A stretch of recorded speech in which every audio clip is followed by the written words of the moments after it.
마태복음 6장 9절에서 13절까지의 말씀을 저와 함께 교독하여서 함께 돌아가면서 읽도록 하겠습니다. 제가 먼저 9절을 읽겠습니다.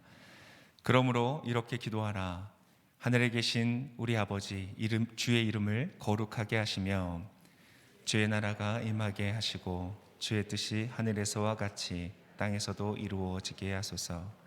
오늘 우리에게 꼭 필요한 양식을 내려주시고 우리가 우리에게 죄 지은 자를 용서한 것 같이 우리 죄도 용서해 주소서. 함께 읽겠습니다. 그리고 우리를 시험에 들지 않게 하시고 악에서 구하소서. 나라와 권세와 영광이 영원토록 아버지께 있습니다. 아멘. 할렐루야, 반갑습니다. 우리가 연 3일 계속 기도에 대해서 배우고 있는데요. 이번 주는 본문을 보니까 계속 기도에 관한 본문입니다. 월요일에는 위선자처럼 기도하지 말라, 화요일에는 이방인처럼 기도하지 말라. 그러면 어떻게 기도할 것인가? 이렇게 기도하라. 예수님이 가르쳐 주신 모범적인 기도문, 주기도문을 오늘 보려고 합니다. 그런데 이게 좀 내용이 많습니다. 분량이 별로 안 되는 것 같지만 사실 한 구절 한 구절 거의 1시간씩 강론을 해야 될 내용인데 하나님께서 오늘 제게 정리의 은사를 허락해 주시기를 기도하고 올라왔습니다. 오늘 9절 상반절을 제가 읽어보겠습니다. 그러므로 이렇게 기도하라. 하늘에 계신 우리 아버지. 나의 기도를 들으시는 분이 누구이신가? 내 영혼의 아버지이십니다. 내 기도가 땅에 떨어지지 않는 것은 내 아버지께서 듣고 계시기 때문입니다. 우리가 통성 기도할 때 주여 많이 외치지만 저는 개인적으로 기도할 때는 아버지 이렇게 부릅니다. 아버지 부르면 정말 내 영혼 깊은 곳으로부터 친밀감과 따스함을 느낍니다.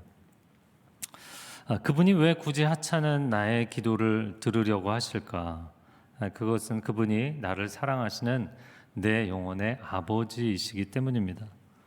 물론 우리의 기도가 응답되는 명확한 근거를 이야기한다면 예수님의 이름입니다.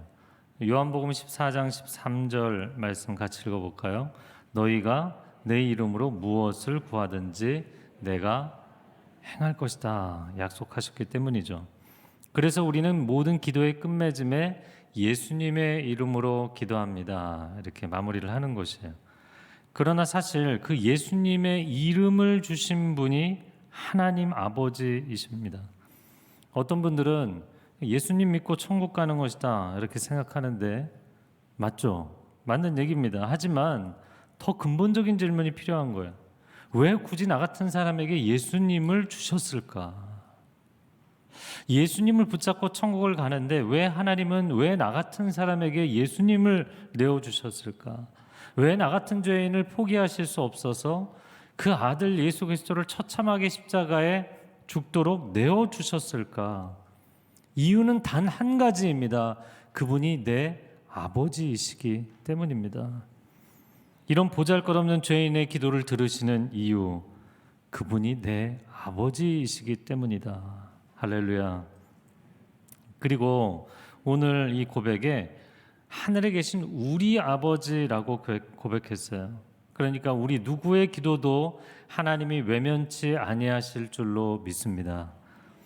자, 9절 하반절을 읽어보면요. 주의 이름을 거룩하게 하시며.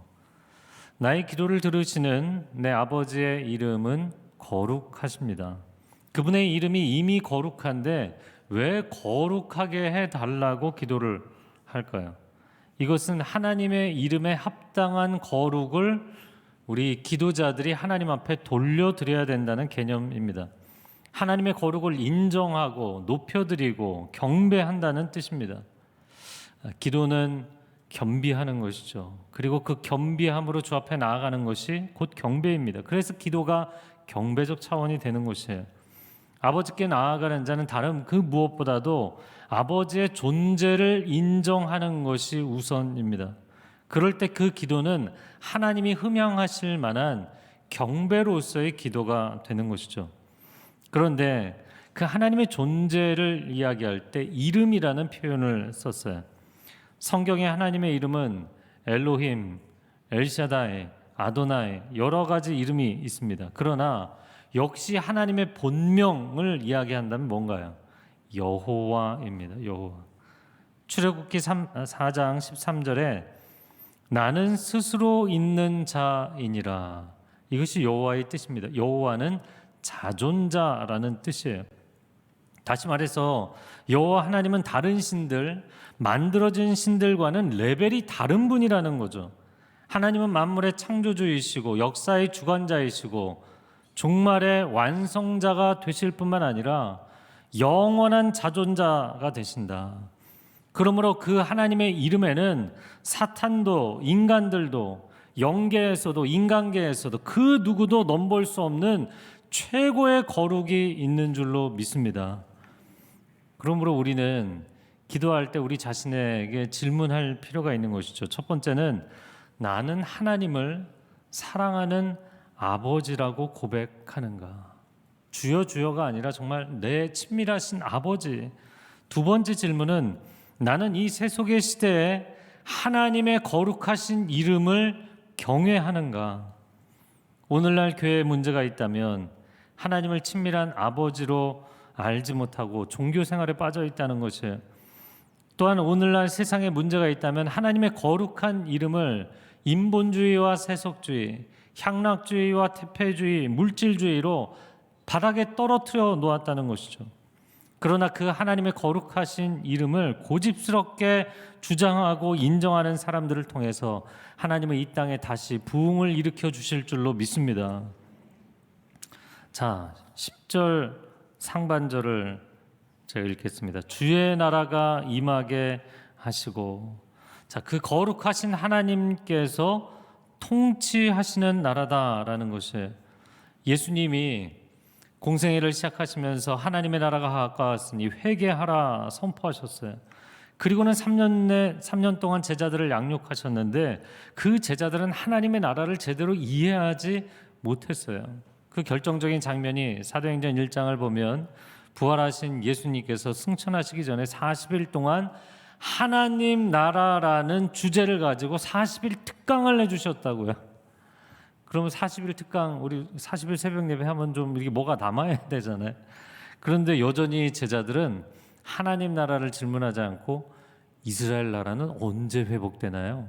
이런 엉뚱한 질문만 하고 있었어요. 그때 주님이 선포하신 말씀 사도행전 1장 8절 같이 읽어볼까요? 오직 성령이 너희에게 임하시면 너희가 권능을 받고 땅끝까지 내 증인이 되리라. 아멘. 우리 모두가 그렇게 성령 충만해지면 우리의 가정도 한국 교회도 이 대한민국도 하나님의 나라 임재 체험을 할 수 있다는 것입니다. 과연 나는 그런 하나님의 나라를 비전으로 보고 있는가? 과연 나는 그런 하나님의 나라의 임재를 갈망하고 있는가? 우리가 세상을 보면 이 악한 사탄의 세력이 일시적으로 불법 점거를 하고 있잖아요. 그러면서 주인 행세를 하고 있지만 우리는 결코 그것을 인정할 수 없습니다. 인간들에게 청지기로 맡겨놓았는데 자신들의 직무를 유기하고 세상을 망가뜨리는 일을 하고 있잖아요. 그러나 우리는 이것이 전부라고 인정할 수가 없습니다. 정말 하나님이 친히 통치하시는 나라가 임하게 되면 모든 것이 달라지게 될 거예요. 모든 무질서와 다툼과 죄악과 절망은 사라질 것입니다. 평화와 사랑과 기쁨이 충만한 세상을 경험하게 될 것입니다. 네, 아멘이 없으신 거는 그런 나라가 상상이 안 되시는 거예요. 이것이 성경이 이야기하는 메시아 왕국의 환상이었어요. 사자들이 어린 양과 뛰놀고 어린 아이들이 함께 뒹구는 그런 나라. 그러므로 우리가 먹고 입고 성공하고 출세하는 것을 기도하기 전에 먼저 그의 나라를 구해야 하는 것이죠. 하나님의 나라가 임하면 모든 것이 해결되기 때문이에요. 자, 10절 하반절입니다. 주의 뜻이 하늘에서와 같이 땅에서도 이루어지게 하소서. 하나님은 하나님의 나라에서 친히 통치하시며 그분의 뜻을 이루어 가십니다. 그런데 우리는 늘 기도할 때 하나님께 불평불만이 있어요. 하나님, 왜 내 뜻대로 해주지 않으십니까? 왜 늘 주님의 뜻대로만 하셔야 됩니까? 빌립보서 2장 13절 같이 읽어볼까요? 너희 안에서 행하시는 이는 하나님이시니 자기의 기쁘신 뜻을 위하여 너희에게 소원을 두고 행하게 하시는. 잘 보면요, 약간 속는 기분이에요. 하나님의 기쁘신 뜻에 내가 설득되어 내 마음에 그것을 동일하게 소원하게 만드신다. 할렐루야. 이것이 성령 충만, 말씀 충만의 상태입니다. 내 뜻을 구하지 않아도 내 뜻대로 되는 상태. 이게 무슨 말이냐면 아버지의 뜻과 나의 뜻이 대치되어서 줄다리기를 하는 기도를 하는 것이 아니라 아버지의 뜻과 나의 뜻이 싱크로율이 올라가서 일치점을 향해 가게 되면 그분의 뜻대로 되는 것이 곧 내 뜻대로 되는 것이에요. 그러면 이런 사람의 기도는 이루어지지 않을 기도가 없는 것입니다. 놀라운 기도 체험을 하게 되어 있어요. 여러분은 언제나 내 인생을 향한 것이든 역사를 향한 것이든 하나님의 뜻만이 최고요, 최선이요, 최상인 것을 신뢰하십니까? 네, 이거는 아멘, 노멘이 아니라 예스, 노로 클리어하게 대답하실 필요가 있어요. 만약에 여러분이 정말 하나님의 뜻이 어떠한 상황에서도 최선이라는 것을 인정하게 된다면 여러분은 천상의 하이웨이를 달리는 기도를 할 수 있어요. 왜냐하면 막힘이 없기 때문이에요. 하나님의 뜻이 이루어질 것이기 때문에. 할렐루야. 우리는 가끔 하나님 도대체 세상이 왜 이 모양입니까? 이렇게 원망하잖아요. 하지만 정말 우리가 세상이 왜 이 모양인지를 모르십니까? 인간들 뜻대로 해왔기 때문이에요. 그러나 천상은 어떻게 아름다운 천국이 되어 있는가? 하나님의 뜻대로 되어져 왔기 때문이에요. 그리고 앞으로도 영원토록 하나님의 뜻대로 될 것이기 때문입니다. 천국에서처럼 이 땅에서도 하나님의 선하시고 기뻐하시고 온전한 뜻이 이루어지기를 원하나이다. 정말 이 원함이 우리에게 있는가? 결국에 여러분의 인생도 이 땅의 역사도 종국에는 하나님의 뜻이 이루어질 것입니다. 만약에 우리가 그것을 안다면 그분의 이름을 인정하고 그분의 통치를 갈망하고 그분의 뜻을 신뢰하는 것이 가장 좋은 기도를 하는 길인 줄로 믿습니다. 그래서 우리에게 이 세 가지를 제안해 주신 거예요. 자, 전반부에는 영적인 영역, 하나님의 영역이었다면 이 후반부에는 실제적인 영역, 사람의 영역에 대한 기도를 가르쳐 주셨어요. 11절 말씀을 같이 읽어보겠습니다. 오늘 우리에게 꼭 필요한 양식을 내려주시고. 인간은 육체를 가진 존재입니다. 먹어야만 살 수 있어요. 오늘 필요한 양식을 하나님께 구하고 하나님의 공급하심을 체험하는 삶이 되시기를 바랍니다. 우리는 하루에 3번 식사를 하고 식사를 할 때마다 기도를 하잖아요. 그러니까 이 식기도는 가장 기본적인 필요를 채워주신 가장 기본적인 감사의 기도를 드리는 거예요. 그런데 어떤 분들은 직장에서나 학교에서 사람들 눈치가 보이니까 먼 산 한번 바라보고 기도한 척하고 땅 한번 바라보고 기도하는 척하고. 여러분, 그렇게 기도하지 마세요. 하나님이 나의 가장 기본적인 필요를 공급해 주시는데 얼마나 섭섭하시겠어요. 당신은 하나님의 먹이심을 믿고 기대하는가? 40일 광야에서 만나로 매일 그 백성을 먹이신 것처럼 나의 인생의 가장 결핍의 상태에 있을지라도 하나님은 나를 날마다 공급하실 것을 신뢰하는가? 담임 목사님 말씀해 주신 것처럼 응답이라는 결과보다 교제하는 그 과정이 더 중요한 것이잖아요. 그러니까 이렇게 반문하시는 분들이 있는 거예요. 아니, 엘리야가 비가 올 거를 알고 있는데 굳이 산꼭대기에 엎드려서 기도할 필요가 있느냐? 예수님이 죽은 나사로가 살아날 것을 알고 계시는데 굳이 눈물까지 흘리면서 그렇게 간절히 기도하실 필요가 있는가? 그런데 그런 심령이 좀 메마르신 분들에게는 이렇게 반문하고 싶어요. 이런 상황을 생각해 보세요. 남녀가 서로 사랑하는 거 아는데 굳이 내가 너한테 프로포즈를 할 필요가 있느냐? 이렇게 얘기하는 분이 있으면 참 재미없겠죠. 아니 내가 천국 가면 영원토록 하나님을 예배하고 찬양할 텐데 굳이 매주일 나와서 예배를 드려야 됩니까? 굳이 매일같이 이렇게 새벽 기도를 해야 합니까? 어떻게 생각하시나요? 그렇게 해야 되는 것이죠. 오히려 하나님 저 밥 주세요. 그래. 입 벌려라. 이게 닭살 돋는 것 같아도 그게 하나님 아버지의 친밀한 사랑의 표현입니다. 하나님은 우리의 입을 크게 벌리고 채워 주소서, 부어 주소서 간구하는 자를 기뻐하시는 하나님이십니다. 그래서 날마다 먹을 양식을 하나님께 구하라는 거예요. 자, 12절 말씀 읽어보겠습니다.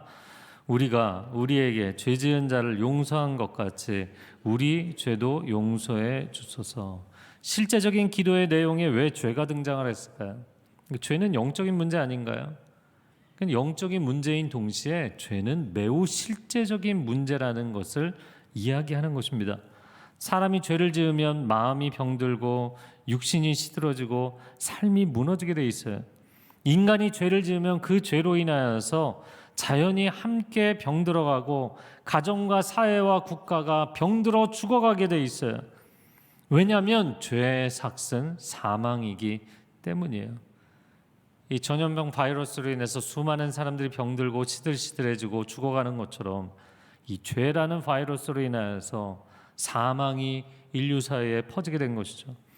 그래서 육신에는 간절히 양식이 필요한 것처럼 내 영혼에는 반드시 죄사함의 은총이 필요한 것입니다. 그런데 문제는 오늘 본문의 표현을 잘 보세요.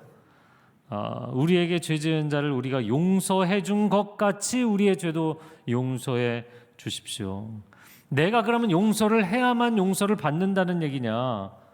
그래서 어떤 분들은 이제 성경을 어느 정도 아시는 분들이 아니 이것은 나의 어떤 행위가 아니라 하나님의 무조건적인 은혜로 은총을 받고 구원을 받는 것인데 행위 구원을 얘기하시는 거 아니냐 이렇게 따지는 거예요. 과연 그럴까요? 하나님은 언제나 우리를 용서해 주실 준비를 하고 계신 좋으신 하나님이십니다.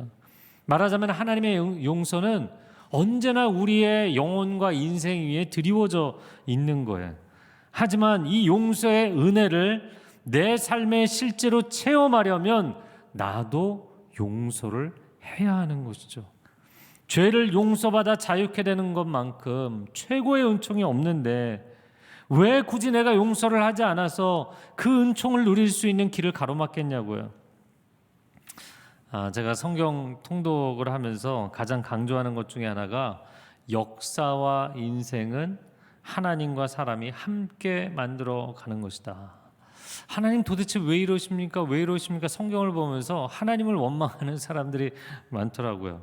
가령 이런 겁니다. 출애굽기를 보면서 하나님이 바로의 마음을 강팍하게 하셔서 그가 그렇게 행동했다 이렇게 기록되어 있는데 바로가 도대체 무슨 잘못입니까? 왜 바로를 10번이나 때리십니까? 그래서 간혹가다 이런 분들은요 이스라엘이 불쌍한 게 아니라 바로가 불쌍한 거예요. 그런 분들이 있더라고요. 그래서 제가 성경을 좀 면밀하게 자세히 살펴보니까 하나님이 바로를 강팍하게 하셔서 그랬다라는 표현이 5번, 바로가 스스로 강팍해서 그렇게 했다는 표현이 5번이에요. 인간은 자기의 마음 안에 있는 게 보이게 돼 있어요. 성경을 조금 더 균형 잡히게 정직하게 볼 필요가 있는 거죠. 여러분, 인간은 정직해야 합니다. 하나님이 내 죄를 용서해 주시지 않은 게 아니에요. 이미 십자가 위에서 생명과 피를 다 쏟으심으로 주님은 나의 죄를 다 용서해 주신 줄로 믿습니다. 그런데 문제는 그 죄 용서의 은총이 내 삶에 현실화되지 못하도록 막고 있는 것이 나 자신이라는 거예요. 왜냐하면 내가 내게 죄 지은 사람을 용서하지 않았기 때문이에요. 예수님의 그 용서의 비유 가운데 마치 1만 달란트 빚진 사람이 나가서 자기에게 100데나리온 빚진 친구를 감옥에 던져 놓잖아요. 그러자 주인이 그것을 알고 주인의 용서를 철회합니다. 왜 그럴까요? 너는 어마어마한 용서의 은혜를 체험했음에도 불구하고 그것이 무엇인지를 모르는 사람이라는 거예요. 당신이 지금 20억을 탕감받을 수 있다면, 1만 달란트 현 시세 한 20억을 탕감받을 수 있다면 용서 못할까요? 지금 천국을 누리며 살아갈 수 있는데 왜 지옥 안에서 내 삶을 불태우고 있겠습니까? 용서하지 못하고 미움과 원한과 이 절망과 안타까움이 우리 가운데 있으면 끊임없이 어두움을 경험할 수밖에 없는 것이죠. 하나님의 죄 사함의 은총이 여러분의 삶에 현실적으로 체험되는 기쁨이 있기를 축복합니다. 자, 13절 상반절 읽어보겠습니다. 그리고 우리를 시험에 들지 않게 하시고 악에서 구하소서. 자, 여기서 시험은 하나님의 테스트를 의미하는 것이 아니라 사탄의 유혹을 의미하는 것입니다. 그런데 이 기도를 잘 보시면 하나님, 사탄의 유혹이 완전히 사라지게 해주십시오. 악이 완전히 사라지게 해주십시오. 그런 영적 청정지대에 살게 해달라는 기도가 아니었어요. 사탄의 시험은 계속될 것입니다. 악의 영적인 공격은 멈추지 않을 것입니다. 그러나 하나님은 우리가 그 죄의 늪에, 죄의 유혹의 늪에 빠져서 살지 않도록, 악에 경도되어서 퇴폐적인 인생을 살거나 허무한 인생을 살지 않도록 우리를 지키시고 인도하실 수 있는 분인 줄로 믿습니다. 그것을 구하라는 거예요. 이 세상의 그 죄악의 파도를 넘어설 수 있는 사람으로 살게 하여 주옵소서. 오히려 우리는 하나님의 선하심을 맛보며 살아야 될 줄로 믿습니다. 또한 하나님의 테스트로 인해서 오히려 순결한 인생이 되어야 하는 것이죠. 이 모든 것이 가능할 수 있는 것은 하나님이 나의 아버지 되시기 때문이에요. 그리고 그 아버지께서는 최고 거룩하시며 친히 통치하시며 결국 그분의 뜻을 이루실 분이기 때문입니다. 이것을 신뢰하고 하나님과 동행하고 동역하는 사람들은 인간의 가장 기본적인 세 가지 필요, 육신의 양식, 영혼의 용서, 이 영혼이 너무나 가벼워지는 거예요. 죄악에서의 승리를 체험하게 될 것입니다. 하나님의 승리를 기대하는 기도자들이 되시기를 축복합니다. 자, 13절 하반절에 괄호친 부분이 있죠. 같이 읽어보겠습니다. 나라와 권세와 영광이 영원토록 아버지께 있습니다. 아멘. 자, 나라와 권세와 영광이 영원토록 아버지께. 이 표현은 유대인들의 기도문의 전형적인 마무리 송영입니다. 그래서 괄호를 쳤다는 것은 어떤 사본에는 있고 어떤 사본에 없다는 것이거든요. 그래서 이 부분이 추가되었을 가능성이 있는 것이죠. 다만 성경의 많은 찬양들과 천상에서 하나님 앞에 드려지는 찬양들이 다 이 영광송을 부르고 있다는 것을 아셔야 돼요. 왜냐하면 이 모든 것, 나라와 권세와 영광이 결국에 내 아버지의 것이기 때문입니다. 아버지로 시작해서 아버지로 끝나는 기도, 주기도문은 자녀들이 하나님 아버지께 올려드리는 기도입니다. 할렐루야. 정리가 잘 되셨나요? 한 가지 찬양을 하고 기도로 마무리하겠습니다. 오늘 말씀 가지고 지금 이 시간 우리 함께 기도하도록 하겠습니다. 평생토록 주님을 여호와 나의 아버지로 인정하고 주님 고백하는 자가 되게 하여 주시옵소서. 기도하는 가운데 하나님의 뜻을 갈망하는 자가 되게 하여 주시고, 그래서 나의 생각과 나의 바람이 주님의 뜻이 되게 하여 주시고 주님의 인도하심이 되게 하여 주시옵소서. 우리 함께 기도하도록 하겠습니다. 사랑하는 하나님 아버지, 주님은 여호와이십니다. 스스로 있는 자이십니다. 이러한 주님을 나의 아버지로 부르게 하심에 감사를 드립니다. 저희를 사랑하시는 주님의 자녀 삼아 주심에 감사합니다. 아낌없이 베풀어 주시는 주님의 은혜를 찬양합니다. 주님의 주님을 향한 이러한 나의 고백이 평생토록 끊이지 않는 믿음의 고백이 주님 되게 하여 주시옵소서. 우리의 모든 기도가 그리고 생각과 삶의 순간순간의 선택들이 주님의 뜻하심에 어긋나지 않기를 소망합니다. 모든 염려와 불안함이 주님 떠나가게 하여 주시옵소서. 주님의 뜻하신 가운데 어찌 우리의 마음이, 나의 마음이 어렵고 불안함으로 떨리겠습니까? 어찌해서 염려가 되겠습니까? 주님과의 그 친밀한 교제를 통하여서, 주님의 말씀의 깨달음을 통하여서 우리의 모든 생각과 삶의 영역이 주님 안에서 벗어나지 않도록 축복하여 주시옵소서. 불안과 염려가 아닌 기쁨과 즐거움과 감사가 넘치는 삶이 되게 하여 주시옵소서. 돌보시고 안으시는 그 놀라우신 주님의 사랑 안에 거하는 축복을 누리며 살아가게 하여 주시옵소서.